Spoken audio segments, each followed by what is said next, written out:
Lanjut di Seminar Citra Pariwara 2020 bersama saya Aldo Turangan. Sekarang kita sudah masuk di seminar sesi ke-8 dengan tema Devise and Monetize Your Creative Intellectual bersama Abeng Alter, painter, illustrator, dan juga artist of Abeng Alter Studio. Abeng Alter memulai perjalanannya melalui medium chat dengan pertanyaan panduan. Apa artinya menjadi makhluk kreatif? Dasar di mana keyakinan tertentu dimanifestasikan dalam hidupnya dan dalam praktik artistiknya berasal dari studinya tentang Sufism. Dipahami bahwa manusia dapat mencapai kesadaran spiritual dengan menggali potensi kreatifnya dalam seni.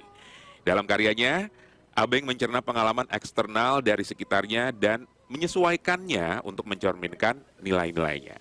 Mengembangkan bahasa visual garis cepat, abstraksi, dan simbol figuratif yang diterapkan dengan kesadaran ritmik yang menjalin kesadaran dan bawah sadar dalam dunia imajinal.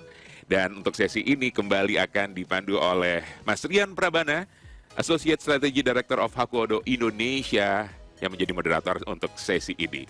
Kepada Mas Rian, kami persilakan.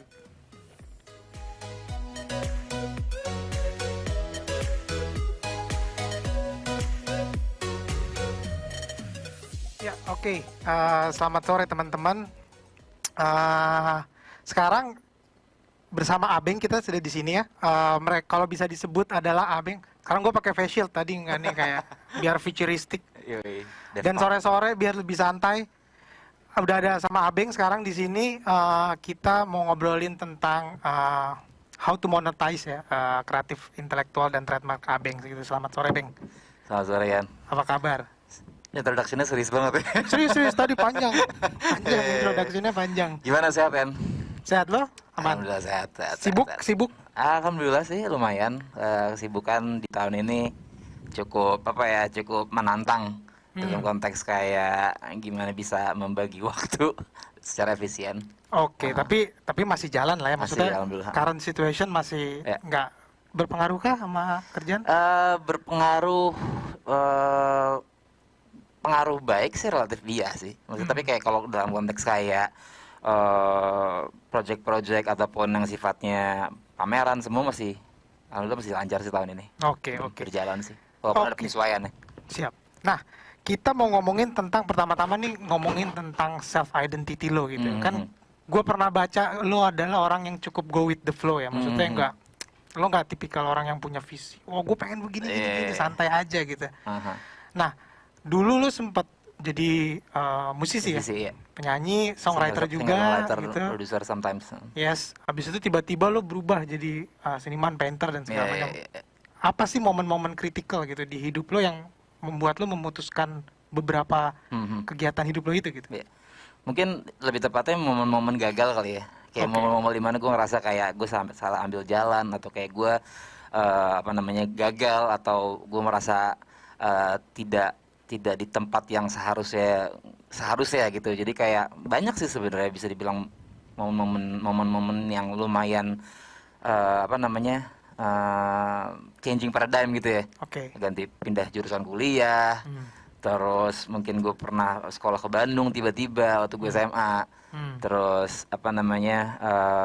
dan banyak sih momen-momen yang menurut gue merasa kayak di momen itu membuat gue tersadar kayak gue nggak terlalu kenal diri gue deh gitu. Oh gitu. Di situ akhirnya gue mencoba untuk terus ngulik sih. Nah, ada nggak yang momen-momen yang menurut lo tuh benar-benar krusial lah? Yang akhirnya lo menemukan jati diri lo gitu? Iya.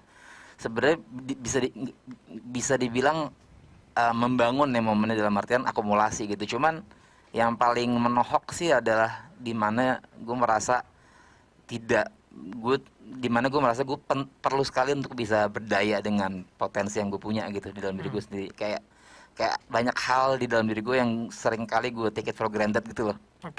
Gitu kayak padahal itu kalau misalnya dimaksimalkan itu bisa jadi sesuatu gitu.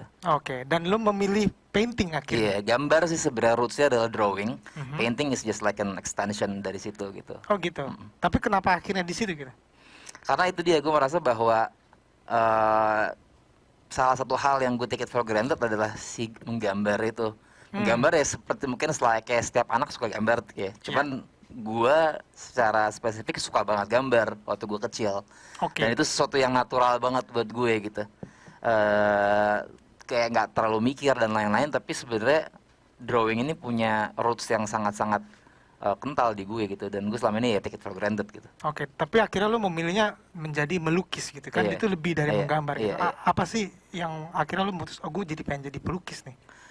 Di satu sisi mungkin karena dulu gue di musik, di lingkungan musik yang mungkin ada teman-teman musisi yang berkaryanya nggak terlalu mikirin industri atau nggak terlalu mikirin market dan lain-lain, tapi kebetulan waktu itu gue berada di lingkungan yang cukup memikirkan gimana cara ya bisa fit in di industri atau gimana cara ya karya gue bisa nikmati ya gitu. Nah pada saat masuk ke kanvas itu tuh rasanya kayak dalam konteks ngelukis ya, itu tuh kayak rasanya kayak kanvas gue tuh otoritas gue gitu. Jadi kayak apapun yang mau gue bikin di kanvas itu ya terserah gue gitu. Nggak ada kayak harus memikirkan orang akan suka atau enggak, orang akan beli atau enggak, atau kira-kira akan diterima atau enggak gitu. Jadi gue menemukan kebebasan lah di kanvas itu. Jadi lo menemukan kebebasan di kanvas dan akhirnya lo menekuni itu gitu. Iya. Nah ketika kita ngomongin trademark gitu ya, trademark creativity, intellectual trademark, dan yang lo rasa ini gue banget gitu, kapan sih, dan akhirnya kapan lo nyadarin, nah ini nih trademark gue gitu. Sebenarnya kalau dibilang trademark itu sebenarnya bukan dalam kapasitas gue untuk bisa bilang ini trademark gue, lebih pada akhirnya itu kayak validasi dari orang, dari eksternal gitu. Tapi memang ada certain apa namanya momen atau titik di mana gue merasa kayak gue bisa mulai dari sini deh, atau kayak gue bisa ngembangin dari sini gitu.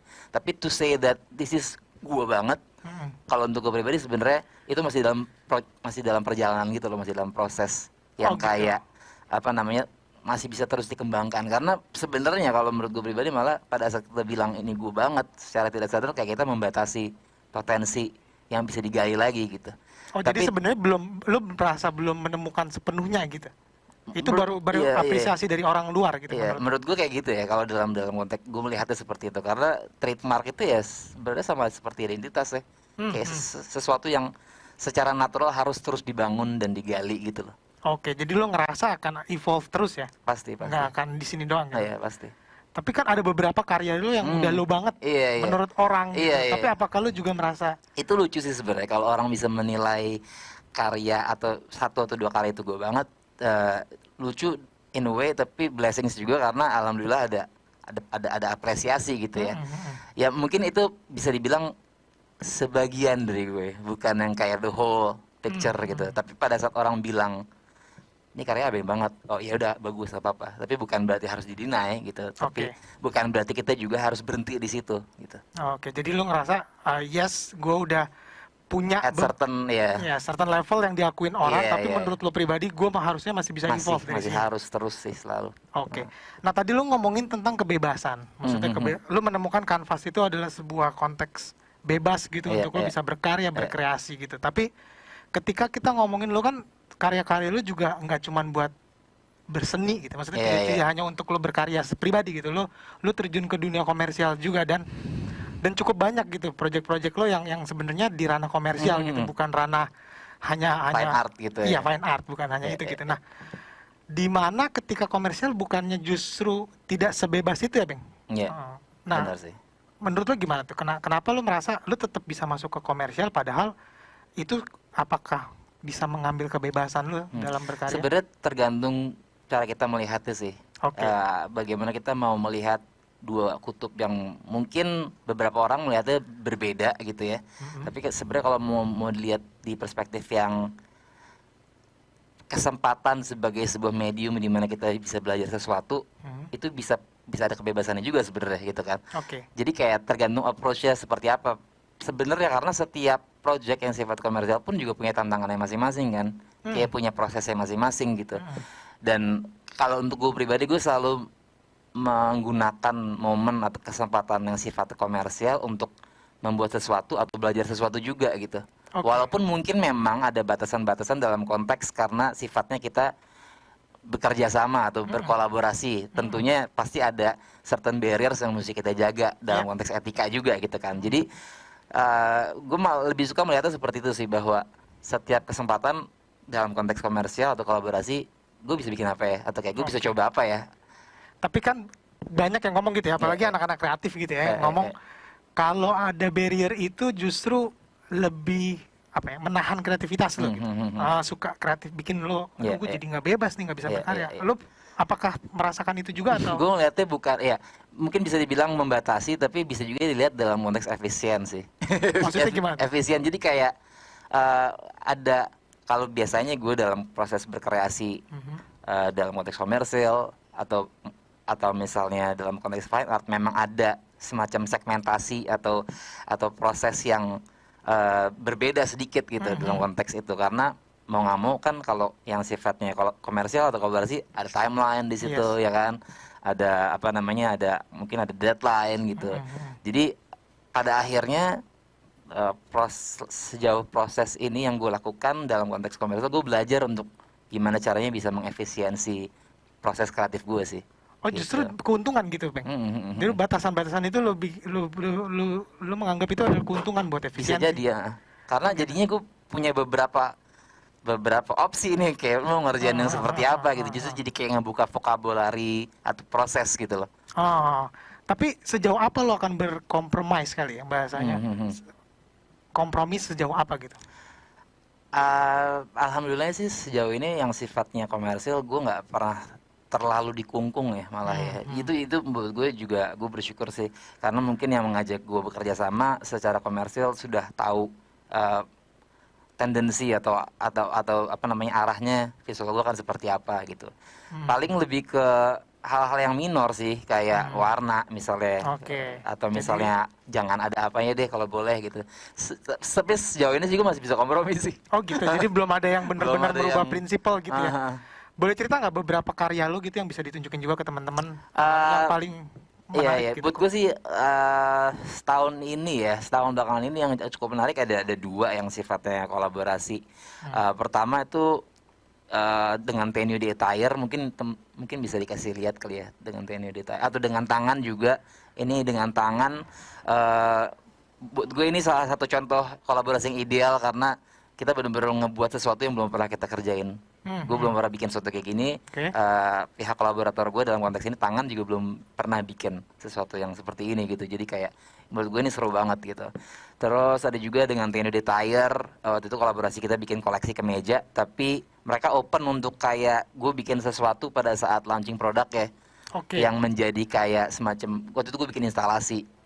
Jadi nggak cuma ngeluarin baju atau koleksi, tapi memang ada sesuatu yang mau gue sampein juga, dan gue wujudkan dalam bentuk instalasi gitu. Jadi kenapa lo bilang karya itu yang menurut lo paling ideal dan paling berkesan gitu? Karena buat gue idealnya yang namanya kolaborasi itu bener-bener membuat sesuatu yang belum pernah kita bikin, baik si pihak dari setiap pihak kolaboratornya gitu, untuk bikin sesuatu yang kira-kira belum pernah kita buat dan baru untuk kita paling enggak gitu. Itu tuh seru sih jadinya gitu ya. Jadi lo juga gitu, belajar bikin sesuatu yang baru gitu ya kan?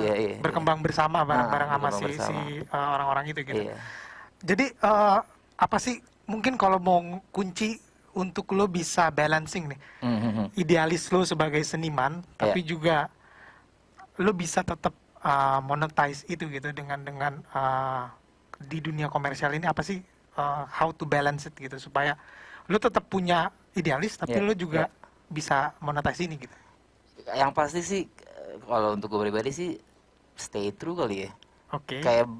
Kayak kalau if you feel like you wanna do it, then do it gitu. Kalau misalnya memang merasa masih bisa, apapun itu konteks komersial, masih bisa masuk ke sesuatu yang ideal menurut lo, ya kerjain aja sih. Gitu. Dan yang namanya kesempatan juga ataupun rezeki kan nggak bisa ditolak ya. Jadi kayak bagaimana kita bisa memanfaatkan itu dan memilah mana yang kira-kira ideal buat kita, selama nilai itu masih masuk ke prinsipil kita sih, kerjain aja sih. Iya. Jadi kalau selama itu tidak juga menyinggung prinsipil-prinsipil gitu ya. Nah, kalau di saat ini gitu ya, di kondisi pandemi itu kan sebenarnya banyak batasan ya, Bang ya. Buat lo berkarya, buat lo bikin sesuatu gitu. Nah, lo ada nggak, tadi kan lo bilang batasan itu justru buat lo jadi sebuah efisien, maksud keuntungan gitu. Dilihat dari itu.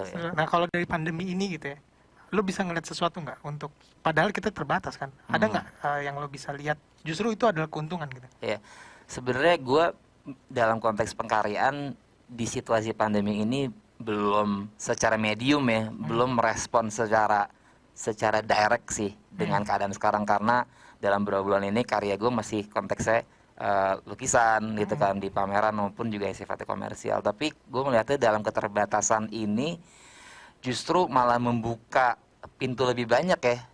Seperti contoh misalnya di program ini aja, keterbatasan karena semua apa namanya tidak bisa fisik, tapi jadi mungkin untuk misalnya ngobrol sama narasumber yang di belahan negara mana gitu kan. Itu contoh. Tapi dalam pekaryaan juga menurut gue jadinya banyak banget yang bisa diulik dalam konteks misalnya gimana kita bisa mengutilize digital atau misalnya animasi. Kayak misalnya gue melihat kemarin ada seniman yang mengaplikasikan motion 3D di ruang yang fisik misalnya.